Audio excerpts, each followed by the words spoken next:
Connor, we have to ask you about Jahmyr Gibbs, of course. Kind of a career committee guy at Alabama, and correct me, Georgia Tech before that, I believe. Yep. We've seen Alabama committee guys come into the league and be anything but committee guys. And we've also seen Kenyon Drake, who just stayed typecast as a committee guy. What do you think Jahmyr Gibbs' like actual touch ceiling is? I mean, I guess like on a yearly basis, could he ever develop into like a 300 touch guy, or is he going to be stuck in like 150, 200 touch type? Because we just know the way these guys get typecast. He's a committee guy in college. He's got to be a committee guy in the NFL. He kind of feels like he'll be on that Travis Etienne NFL trajectory a little bit for me. I think with Gibbs, and I love him. I actually think, like, because Bijan is so good, people have forgotten that the Gibbs is very, very talented, and he's not Bijan, but I think he is in a league of his own as the second best running back in this draft. I find it hard to argue anybody else over him because it's also how you maximize those touches, and Gibbs is incredible at maximizing his touches, whether it's through the run game, notably outside zone, through the pass game. He's so explosive as a guy in space. He looks like that third Cook brother to me, like just another member of the Cook family tree from Dalvin and James, and now it's Jahmyr Gibbs. I can't get behind the Kamara comps. I mean, Kamara was 214 at the combine. Gibbs is under 200 pounds at the combine. Like that, it is tough to get over the size to sell yourself. To eat three entire boxes of Wheaties before. Right. And he's short too. He's a true 5'9". So it's, how much mass is he going to carry? But he's got home run speed. He's very explosive. He wins the corner. He's got good contact balance for his size, and I think he protects himself from hits. So when you look at the workload, I would be surprised if he's ever that 300 touch guy, but I think to counter his value is still high because he'll have really, really big play opportunity in the pass game as well. We had a blurb on the site the other day about the Athletics' Bo Wolf says that he believes Gibbs could, quote, intrigue the Eagles at the end of the first round. I wouldn't be shocked by that. In the second round. And end of the first round, wow. Yeah, I mean, because we talked about, Bijan with the Eagles' first pick, but they could go, in another direction there, and then why not 10 and 30, and then go with Gibbs. He did. Well, he did.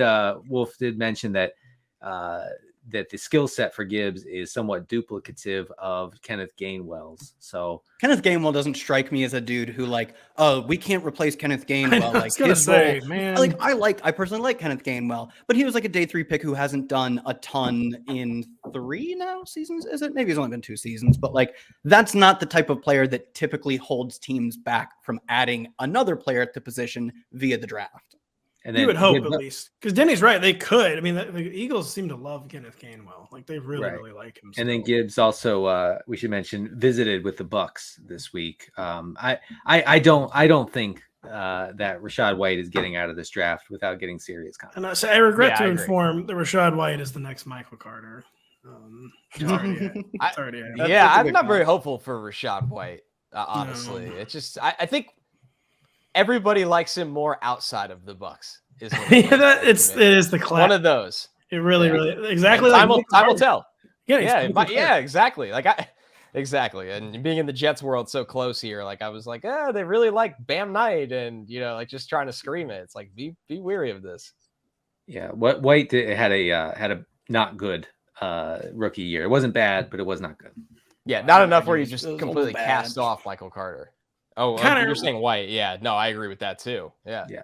Kind of real quick, put a percentage on any odds at all that Jahmyr Gibbs goes in the first round. I'll say 6%. Wow. You get, here's how it happens, right? What if Bijan goes at 19? It's not it's gonna be high. I'm telling you, man. Yeah, I know. What if he goes at 8?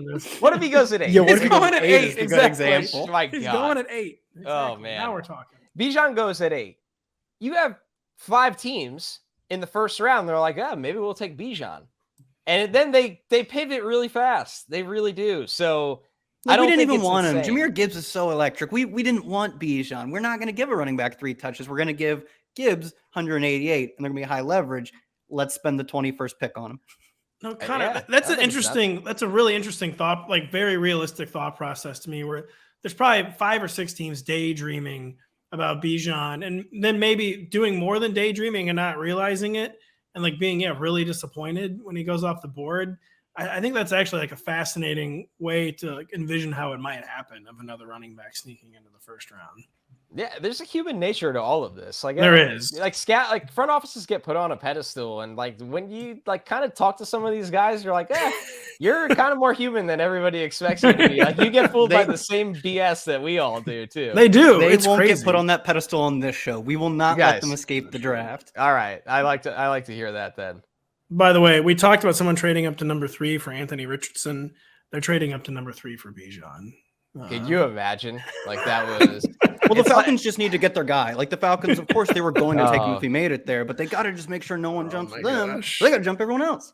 I do think that era of the NFL is over, but what if I think it's so not? too. I agree. It's like it's because of definitely bullying. over, unless it's not. Like if you did it, you'd get bullied out of a job. That's You would. why. Like imagine showing up to the next owners meeting, like, guys, this is the idiot who took a running back with the 2nd overall pick. Like, no, the owners would be applauding. They'd be like, finally, someone with the courage to do this again. It was like last year after the Jets traded up for Breece Hall on day 2, and then like it felt like to prove how much they loved him. The leaks came out that they tried to trade into round 1 to get him, and I'm like, stop doing this. Like this is doing more harm than good. Do you realize this? Like, don't leak this.